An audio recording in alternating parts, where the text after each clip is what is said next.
안녕하십니까. 대전 충청지회 정신보건 사회복지 수련생 여러분들 만나 뵙게 돼서 반갑습니다. 저는 대구 마약대치운동본부의 상담팀장 신혜원이라고 합니다. 반갑습니다. 이번에 수련생님들께 사례관리 파트에 강의를 맡게 되었습니다. 오래전에 강의 부탁을 받고 시간이 빨리 지나가 버렸습니다.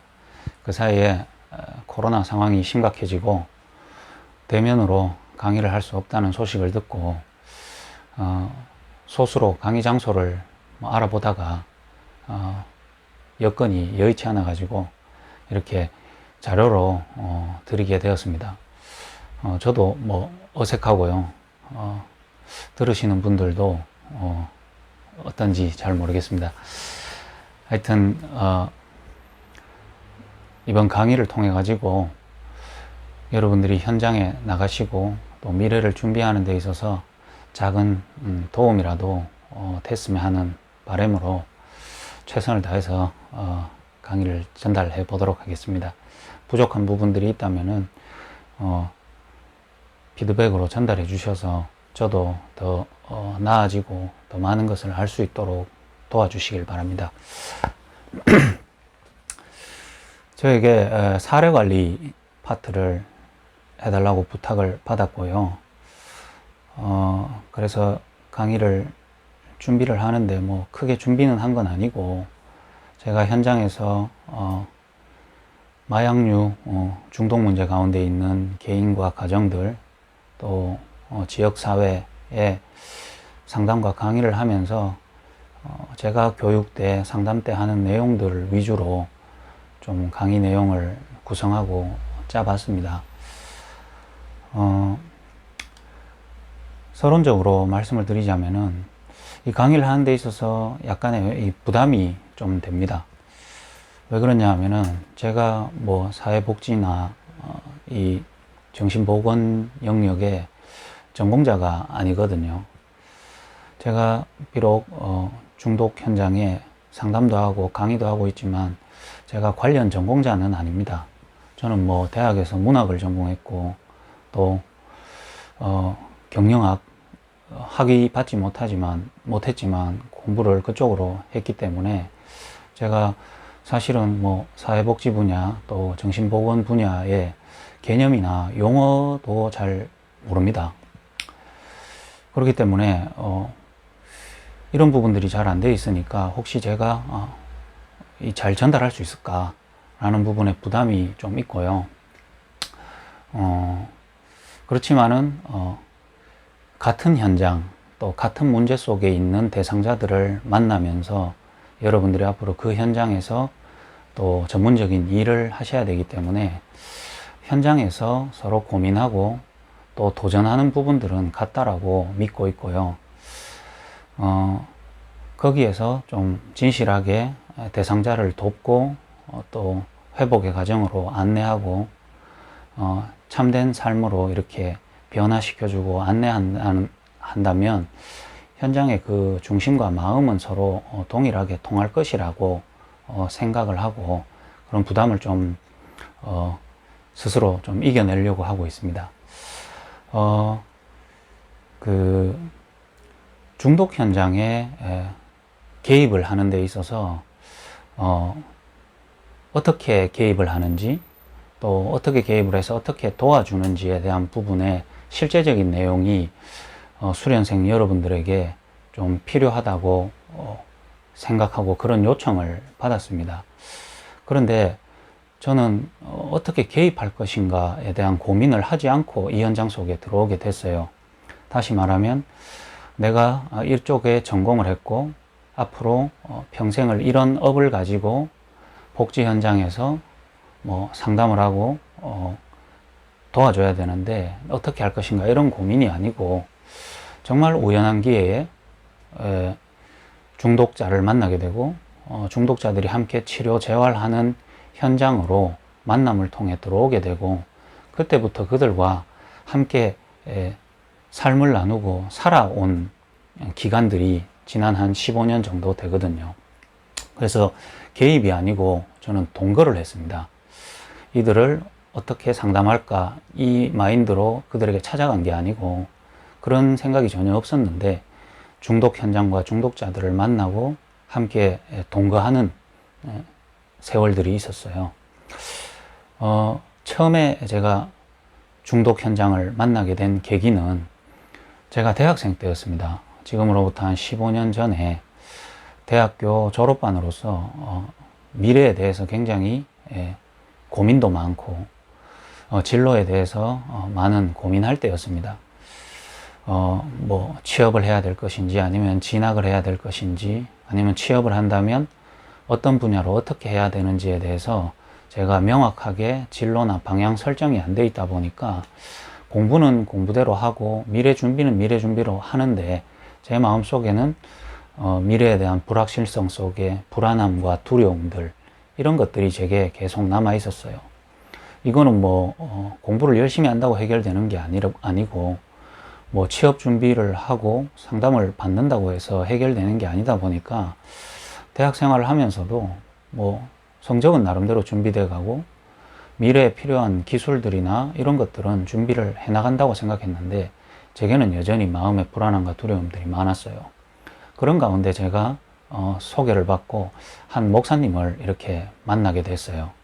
그래서 그 목사님 소식을 들으니까 마약 중독자들을 상담하고 또 그들과 함께 살면서 그들의 삶을 변화시키고 치유시키는 일을 하신다고 제가 들어가지고 제가 뭐 마약 문제나 중독 문제가 있었는 건 아니지만 마약 중독자들처럼 안 되는 사람 또 무너진 사람도 상담하고 변화시킬 수 있으면 나 같은 대학생 진로나 나의 불안함과 고민들은 상담을 잘 해줄 수 있지 않겠나 라는 생각으로 그분을 이렇게 만나러 갔어요. 만나서 제가 이런 게 고민입니다 라고 얘기를 했었습니다. 그분이 있는 곳에. 그곳이 이제 중독 문제에 있는 분들이 그 목사님과 함께 생활하는 그룹홈이었어요. 그룹홈인데 이름은 미션홈이라고 하더라고요. 제가 그 미션홈을 찾아갔는데 제 궁금하고 제 답답한 얘기에 대한 답은 자세하게 안 해주시고 일단 뭐 맛있는 거 먹자 그러더라고요. 맛있는 거 먹었습니다. 배달시켜가지고 먹고 그러고 나니까 시간이 이렇게 지나버리니까 제가 차가 없으니까 대중교통이 없는 거죠. 그래서 이제 자고 가라고 해서 제가 자게 됐습니다. 그 집에서. 저는 그때 이제 마약에 중독됐던 분들을 처음 봤고 마약 때문에 교도소를 갔다가 나오기를 반복하시는 분들을 처음 봤거든요. 처음에는 좀 생소하기도 하고 무섭기도 했습니다. 첫날 밤이 혹시 내가 오늘 인생이 마지막이 되진 않는가 하는 불안과 두려움도 있었고요. 그런 가운데 제가 여기에 질문하고 찾고 싶은 답이 있었기에 그날 밤을 자고 내일 아침에는 그런 답을 줄 알고 이제 자고 일어났는데 제가 그때 많은 얘기를 들었지만 기억에 나는 게 한 개가 있어요. 제게 해주신 말씀이 너는 지금 네 인생에 무엇을 하고 어떤 일을 찾고 발견하고 해야 행복한지를 질문하고 있는데 그것보다 더 중요한 질문은 네가 누구인가, 네가 어떤 사람인가에 대한 발견이 먼저 돼야 되는 거 아니냐 이렇게 질문을 하셨는데 들어보니까 맞더라고요. 저는 제가 해야 할 것, 제가 가져야 할 것에 대한 고민을 많이 하고 있었지 정작 그것을 소유하고 살아가야 되는 나 자신에 대한 고민은 하지 않고 있었더라고요. 내가 지금 필요한 것을 가진다고 하더라도 내 자신이 누군지 모르면 아무 소용이 없는 건데 제가 틀린 질문을 하고 있었다는 것을 그때 조금 알게 되었습니다. 내 몸의 사이즈도 모르는데 그냥 명품 옷만 찾아다니는 그런 수준이었던 거죠. 그 옷을 가진다고 하더라도 내 몸의 사이즈와 맞지 않으면 내가 입지도 못하고 계속 들고 있어야 되는 옷밖에 안 되는데 저의 과거 고민이 그랬구나 하는 걸 좀 알게 됐어요. 그리고 한 가지 더 질문이 저기 보이는 중독 문제에 있는 사람들하고 하루를 잡았는데 저기 있는 중독 문제에 있는 사람과 중독 문제가 없는 대학생이라고 알고 있는 나 자신과 차이가 있다면 뭐가 있냐고 질문하는데 그들이 저를 바라보고 있는데 면전에 제가 답은 못 하겠더라고요. 그러나 내 마음속에는 어마어마한 차이가 있다고 저는 생각했었거든요. 저들은 자기 인생의 관리가 안 되고 통제도 안 되고 또 어떤 규범이나 법을 넘어섰고, 그래서 개인들도 어려움을 당하고 사회에도 여러 가지 문제를 주는 안 되는 사람이고, 저는 그래도 규범을 잘 지키고 그 나이 때 해야 되고 사회에서 필요하고 가정에서 원하는 바를 잘 지켜나가는 그런 평범한 사람이다, 이런 인식이 제 안에 있었거든요. 표현은 안 했지만 그때 이제 제게 돌아온 답이, 저 중독 문제에 있는 사람과 진로를 걱정하고 있는 나와 아무 차이가 없다는 겁니다. 똑같다는 겁니다. 제가 거기에 대해서는 받아들이기가 힘들었어요. 제 자신이. 앞에서는 뭐 겸손하게 뭐 그런 것 같습니다, 이렇게 말할 수 있었지만 제 마음속에는 같은 게 도대체 뭐가 있지? 내하고 저분들하고는 엄청난 차이가 있는데, 이렇게 생각을 했었거든요. 그런데 이제 왜 내가 저분들하고 똑같단 말인가에 대한 고민이 정확하게 내 개인에게 답이 안 나오니까, 그래서 이제 그분들과 동거가 시작된 겁니다. 그렇게 동거하고 이분들과 나와의 차이라면 무엇이고 같다면 무엇이 같은지에 대한 질문을 또 답을 얻기 위해서 그들과 동거한 게 거의 약 한 10년 가까이 됩니다. 그 사이에 중독 문제 있는 분들이 또 뭐 교도소 가기도 하고, 또 치료재활을 하다가 또 나가기도 하고, 또 새로운 인물이 들어오기도 하고, 그러면서 10년간 중독 문제 때문에 이런 사건도 생기고 저런 사건도 생기고 많은 과정을 거쳐오면서 한 10년을 딱 지나오면서 제게 한 가지 답이 나온 게 있어요. 뭐가 나왔냐면, 내 앞에 많은 문제와 어려움들을 또 사건들을 일으키는 중독 문제에 있는 분들하고 그런 사건과 문제를 하나도 일으키지 않는 나하고 너무나 드러나는 모습이나 양상은 다 다르지만 숨겨진 내면 상태 속에서 근본적인 상태는 너무나 동일하다라는 사실을 제가 발견하는 시간이 있었어요. 그 과정이 지나고 나니까 저에게 마약 문제 가운데 중독되어져서 인생에 고통이 오는 사람하고 내 자신에 별 차이가 없구나라는 것을 한 지난 10년간 깨닫게 됐어요. 그러고 나니까 함께 사는 중독 문제 있는 분들이나 현장에서 만나지는 중독 문제 가운데 있는 개인과 가정들을 제가 이해하려고 공부해서 이해하는 게 아니라 그냥 이해되어지는 과정이 있더라고요. 저분들은 근본적인 인생에 답이 없는 속에서 숨겨진 생각과 마음의 내면 상태가 중독이라는 어떤 물질로 그들을 이끌었다면 내 개인에게도 내 인생에 답도 없고 그 답 없는 속에 오는 혼란과 불안과 두려움에 대한 내면 상태가 나로 하여금 다른 것에 집착하고 다른 것에 중독되어지도록 이끌었다는 사실이 제가 보이기 시작하니까 중독 문제에 있는 분들을 보니까 서로 드러난 모습만 다르지 근본적이고 내면적인 상태는 똑같다는 게 제가 이해가 되더라고요. 그때부터 제가 중독 문제에 있는 분들하고 만나는데, 제가 마약을 한 번도 안 해봤는데, 저는 교도소를 안 가봤는데 그분들하고 제가 대화가 되는 걸 느꼈어요. 다시 말하면 그 대화하시는 그분들도 잘 이해를 못 하더라고요. 내가 본인이 왜 저하고 이렇게 대화가 잘 되는지. 그러고 나니까 제가 중독 문제에 있는 현장에 어느 날 막 상담을 하러 가고 있더라고요. 상담을 하러 가는데 그분들이 저를 뭐 그렇게 이렇게 거부감을 느끼지 않고 본인의 얘기를 저한테 자연스럽게 하더라고요. 마치 같은 중독자들의 모임에서 서로를 만나는 것처럼 그렇게 얘기를 하더라고요. 왜냐하면 제가 이해가 조금 되니까 그들의 있는 모습 그대로 받아들일 수 있는 수용의 단계가 되더라고요. 그 전까지만 해도 겉으로는 잘 지낼 수 있지만 그분들이 문제를 일으키고 다시 중독 문제가 있을 때마다 제 마음속에는 내가 그러려고 그런 게 아닌데 그들이 미워지기도 하고 그들을 받아들일 수가 없더라고요. 근데 제가 이해가 되고 나니까 그분들의 있는 모습 그대로를 제가 수용할 수 있겠더라니까요. 저 문제가 법적으로는 잘못됐지만 저분들이 의도적으로 한 게 아니라 자기도 원하지 않는 상태 속에서 저쪽으로 드러난 것이구나 하니까 제 마음속에서 정죄나 비판이 안 되더라고요. 왜냐하면 저도 다른 분야로 다른 영역에서 저렇게 내 의지로 안 되는 부분들이 많이 나타나고 있거든요. 그런데 저는 감출 수 있고 또 법적으로는 문제 안 되는 영역으로 튀어나오기 때문에 저만 잘 감추고 드러나지 않으면 되는 부분들이 많거든요. 그래서 제가 그분들을 진짜 받아들이게 되니까 함께 할 수 있게 되더라고요.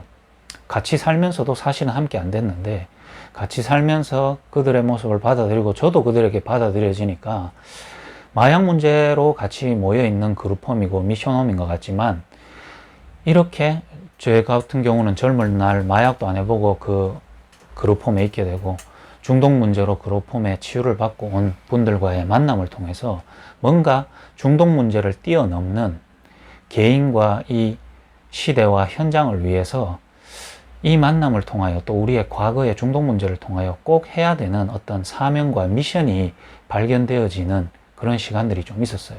그래서 저는 뭐 개념은 잘 모르지만 중독 문제 있는 현장에 또 복지 서비스가 필요한 현장에 우리가 어떤 의식을 가지고 개입을 하는 게 아니라 그들을 속에서 그들과 진짜 함께 하면서 이해하고 수용하고 초월할 수 있는 이 마인드가 가장 중요한 것이 아닌가라는 생각을 했습니다. 그러면서 10년 정도 중독 문제 있는 분들과 함께 살게 되고 그 다음에는 제가 그곳을 나와 가지고 지금은 한 지역에 집을 하나 얻어 가지고 제가 또 젊으니까 제 또래의 청년들 가운데 여러 가지 문제 있는 청년들 또 과거에 저와 같은 고민을 했던 사람들 또 중독 문제 있는 청년들과 함께 이제는 새로운 그룹홈을 시작하고 그들과 함께 살아온 지는 지금 3년째입니다. 시간을 한번 계산해 보니까 이전에 제가 중독 그룹홈에 들어가서 정확하게 생활한 지는 한 8년 정도 되는 것 같고요. 제가 나와서 이제 그룹홈을 새롭게 안내하고 있는 연수는 한 3년 정도 되는 것 같습니다. 그래서 합을 따져보면 한 10년 정도 그룹홈 생활을 해왔고 지금도 해나가고 있는데 시간으로 따지니까 한 10,000시간 정도 10,000시간 정도 되지 않겠나 싶어요. 그래서 책에 뭐 1만 시간의 법칙 이런 것도 있더라고요. 그리고 한 분야에 10년 정도 집중을 하면은 뭔 전문성이 나온다 그런 이야기도 들었던 것 같습니다. 그래서 제가 뭐 부끄럽지만 뭐 어떤 분야에 전문성이 있는 건 아닌 것 같고요. 중독 현장에서 마약이라는 것을 실제로 체험하고 경험해 보지 않고 지금 중독 문제 있는 분들과 교육이 필요하고 상담이 필요한 현장에 이렇게 제가 움직이고 다니고 있는 거 보면 그 지난 세월과 앞으로도 걸어가는 세월에 제게 남들이 보지 못하고 느끼지 못하는 부분들을 많이 보이고 느끼고 있구나라는 것을 제 현장 삶에서 많이 이렇게 확인하고 있습니다. 그런 가운데 제가 일상생활을 하면서 이제는 중독 문제로 마약 문제로 고통 가운데 있는 개인과 가정들을 제가 참 많이 만납니다. 공식적으로 만나는 것은 마약 문제에 있는 사람들은 다른 중독 분야와 다르게 이게 법적으로 처벌을 받기 때문에 법적 처벌을 받는다고 모두 다가 교도소에 수감되는 것은 아닙니다. 마약 문제로. 여러 가지 앞에 수감되기 이전에 법적 처벌이 있어요. 그게 뭐냐 하면은 단순 투약자, 그냥 약물만 사용한 사람, 그리고 초범, 그 다음에 또 마약 사건을 수사하는데 많이 협조가 되어진 뭐 이런 대상자들은 실형을 바로 살지는 않고 교육조건부 기소유예를 합니다. 그 교육조건부 기소유예를 법원에서 하는 게 아니라 교육명령을 처분하고 마약퇴치운동본부에다가 그 사람을 보냅니다. 그러면 마약퇴치운동본부에서 그 대상자를 교육을 합니다. 그 교육하는 강의를 저와 강사님들이 같이 하거든요. 그게 전국에서 1년에 매번 열리는데, 특히 이 대구 지역에는 한 번 할 때 한 20명 가량, 약 20명 가량, 그게 계속 바뀌기 때문에 정확한 수치는 잘 모르고요. 한 20명 가량 1회에 교육생을 받습니다. 그거를 1년에 한 4번 정도 분기별로 실시를 하니까, 마약으로 교육조건부 기소유예 받은 대상을 제가 한 1년에 한 100명 정도 이렇게 만납니다. 그리고 기소유예 과정 이후에 또 재범을 하는 사람, 그 다음에 교육조건부 기소유예로 처분하기에는 약간 좀 이 죄질이 조금 더 높은 사람, 이런 사람들은 집행유예를 합니다. 집행유예를 하고 실형 선고가 됐지만 실제로는 구금이 되지 않는 그런 대상이 있습니다. 그분들은 이제 보호관찰을 받습니다. 보호관찰을 받고 똑같이 수강 명령을 받습니다. 그것은 이제 보호관찰소에서 교육을 받아야 되는데, 그 교육도 저와 이제 대구 마약퇴치운동본부에서 구성된 강사님들이 같이 가서 강의를 합니다. 그것은 이제 법적으로 교육 횟수가 많이 늘어가지고 한 7번, 8번 정도를 한 해 하는 것 같아요. 그러면 1년에 또 보호관찰 대상, 수강 명령 대상을 만나는 사람이 한 100명 정도 되는 것 같습니다.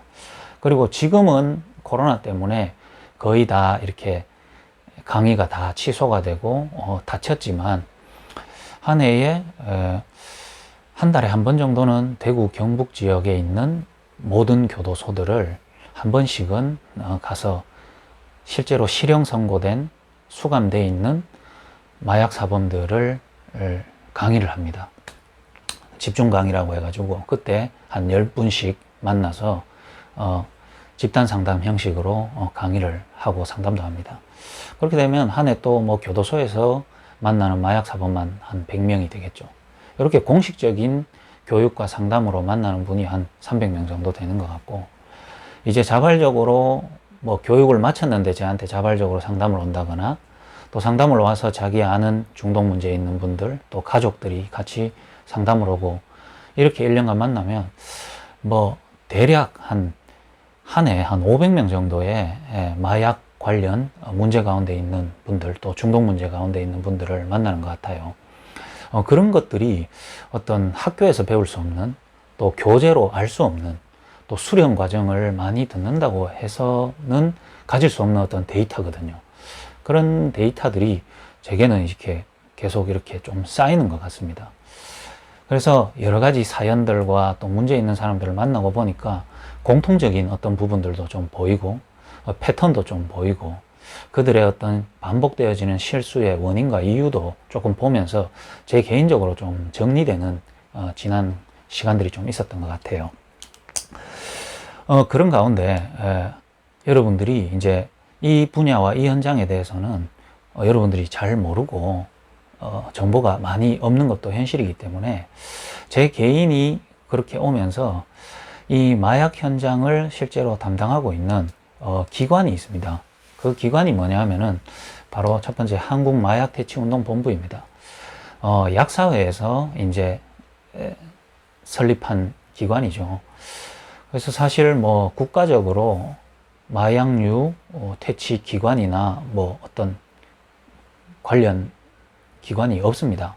그래서 약사회에서 재단을 설립해 가지고 마약퇴치운동본부를 운영하고 있어요. 그러니까 이제 국가에서 예산도 조금 오고 그렇게 이제 운영이 됩니다. 그런데 이제 한국마약퇴치운동본부의 시도별로 12개의 지부가 있습니다. 저는 이제 대구 지부에 속해 있고요. 대구 지부지만 지역 안에서는 대구 마약퇴치운동본부라는 명칭을 쓰고 있습니다. 그런데 그 안에서 저는 이제 거기 직원으로서 상주하면서 뭐 페이를 받고 직원으로서 제가 상담팀장의 역할을 하는 것은 아니고, 저는 사실 목사입니다. 교회 목사입니다. 제가 뭐 교회를 설립하고 운영을 하는 목사는 아니고, 저희 담임 목사님이 계시고 저는 이제 부목사로 사역을 하고 있습니다. 그래서 사실 저는 이제 목사로서의 역할이 제 주된 본업이고, 마약퇴치운동본부에서 상담팀장은 외부에서 교육이나 상담이 있을 때 저게 연락이 오고 제가 협력하는 관계 속에 있습니다. 그러면 왜 이렇게 되었냐 하면은 제가 먼저 만나 뵙고 지금까지 함께 모시고 오는 저희 담임 목사님께서 먼저 교회를 개척하시고 처음부터 자발적으로 무슨 기관에 소속돼서 그런 게 아니고 자발적으로 현장에서 마약 문제 있는 중독자들 또 마약 사범들을 현장에서 자발적으로 도와오셨어요. 뭐 직업적인 동기가 아니라 그냥 사명으로 그분들을 만나게 되고 중독 문제 있는 분들을 신앙으로 도와오는 과정 중에 기관하고 같이 연계가 되어진 겁니다. 그 당시에 과거 한 20년 전에 마약퇴치운동본부가 대구 지부에 있었지만은 치료 재활, 특히 중독 문제 있는 분들을 돕고 그들을 치료 재활하는 영역은 많이 이렇게 미비했었습니다. 주로 이제 마약퇴치운동본부의 또 예방교육, 또 지역사회 캠페인 같은 거 이런 분야는 할 수 있었지만 중독자들을 치료 재활하는 분야는 미비했기 때문에 그 당시에 이제 마약퇴치운동본부 기관과 저희 목사님과 이렇게 연계가 돼 가지고 치료 재활 분야에 있어서는 저희가 이제 마음껏 돕고 기관이라는 그 틀 속에서 제도 안에서 중독 문제 있는 분들을 도와줄 수 있는 그런 만남이 됐고 그 일이 시작이 됐어요. 그러면서 한 20년 정도 흘러오면서 치료 재활 시스템이 세워졌습니다. 다른 게 아니고 치료 재활 팀들이 이렇게 구성이 되졌어요. 한 20년 정도 지나오면서 마약은 안 했지만은 마약 중독 문제 있는 분들을 이해하고 그들의 문제를 이렇게 상담하고 도와줄 수 있는 사람들이 구성이 됐고 그 가운데서 마약 문제에 빠져 있다가 치유받고 재활의 과정을 오래 거쳐오면서 이제는 단순한 마약에서 회복된 사람이 아니고 또 다른 중독자를 도와주는 진짜 회복자가 나오게 됐고요.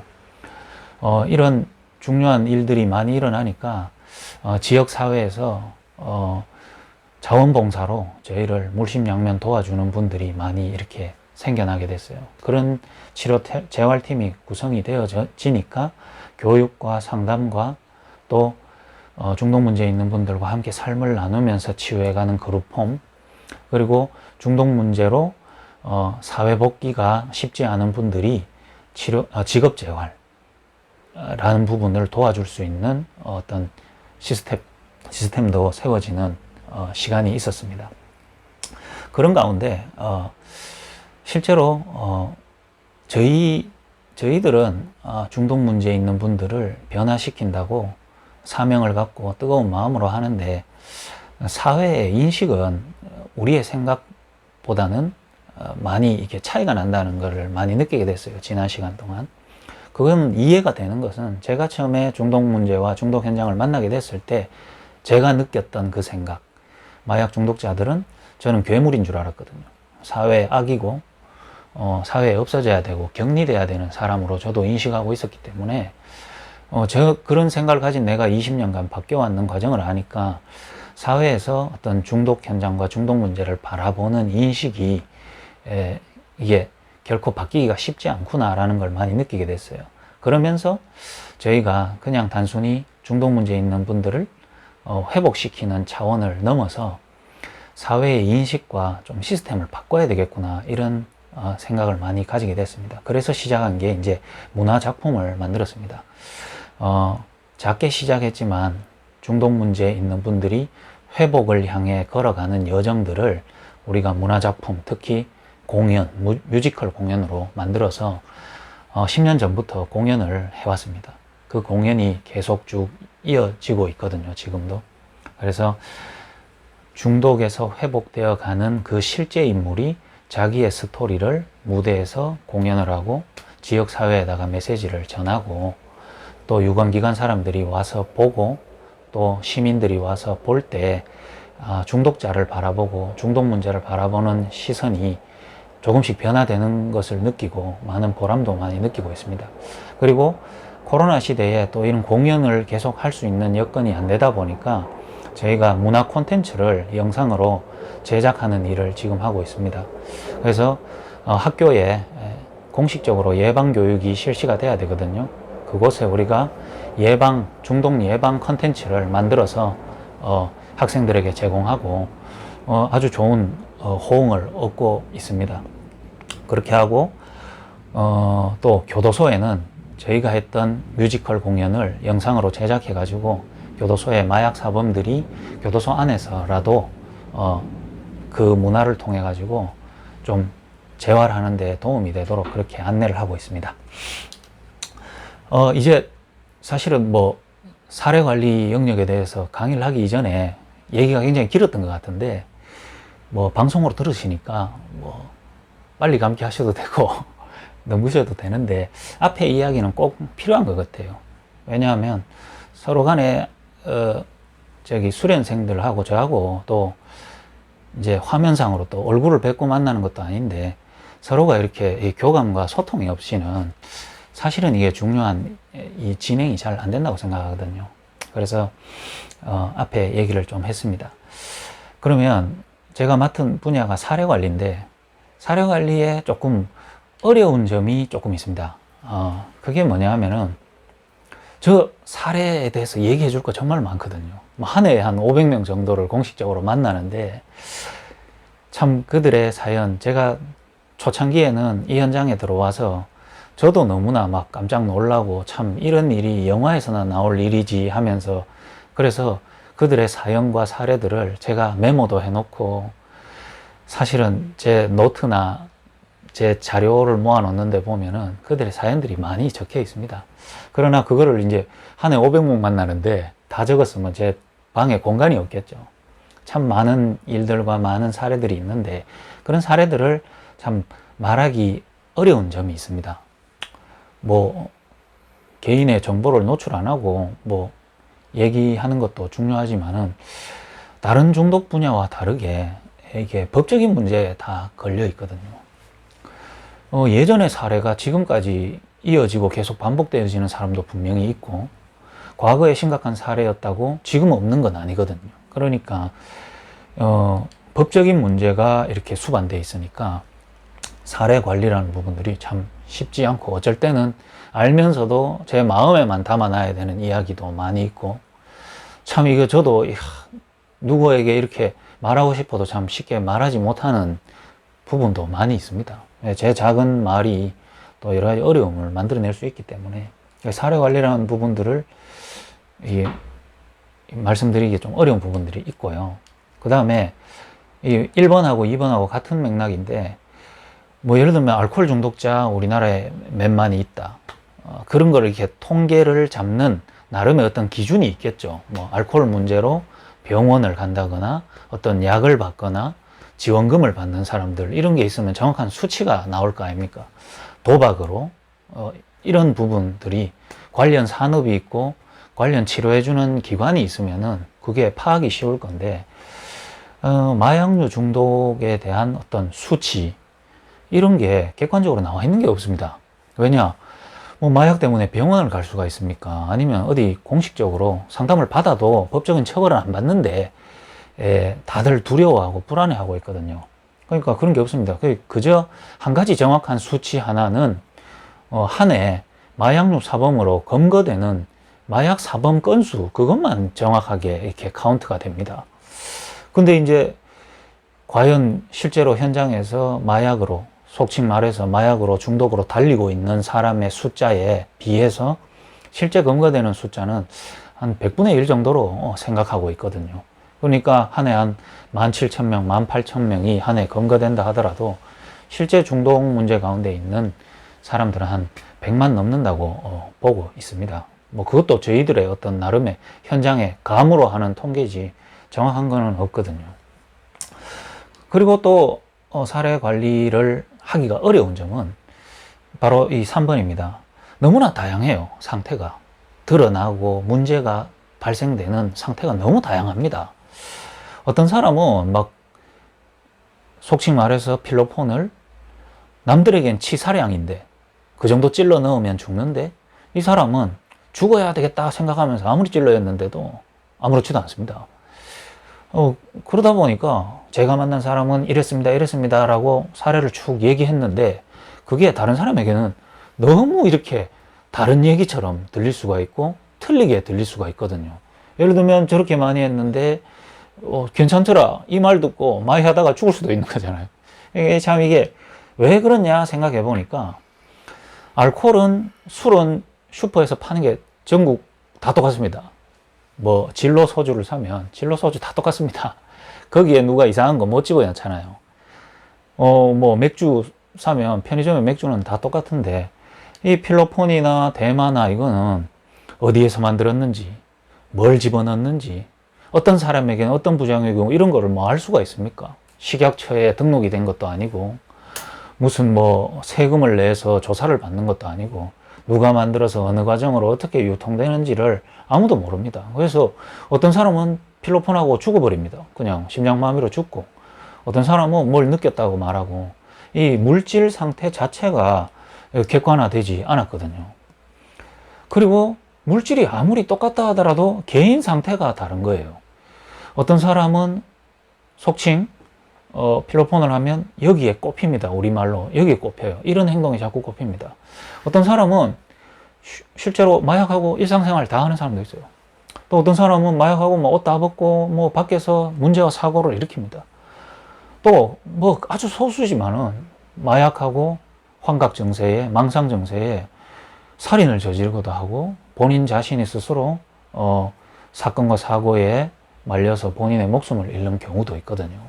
그러니까 뭐 예를 들면 뭐 정확한 유통 과정을 통해 뭐 식약처에서 이런 부분들을 많은 임상 실험을 하고 부작용이나 효능이나 이런 게 되어 있는 어떤 데이터가 있으면 안전할 텐데 개인 상태도 다 모르잖아요. 그 다음에 처벌 기준도 이게 다르거든요. 마약을 한 번 했다 이럴 때는 전국 모든 법원에서 재판 과정에서 똑같이 처벌받는 게 아니고 이 사람이 어떤 판사와 어떤 자신을 스스로 뭐 변호하냐 뭐 이런 거 따라서 다 다른 기준으로 처벌도 오고 어떤 사람은 같은 사건인데 실형되기도 하고 어떤 사람은 같은 사건인데 기소유예로 빠지기도 하고 그러다 보니까 처벌 기준도 이렇게 명확하지 않습니다. 그리고 나름 회복했다는 사람도 많거든요.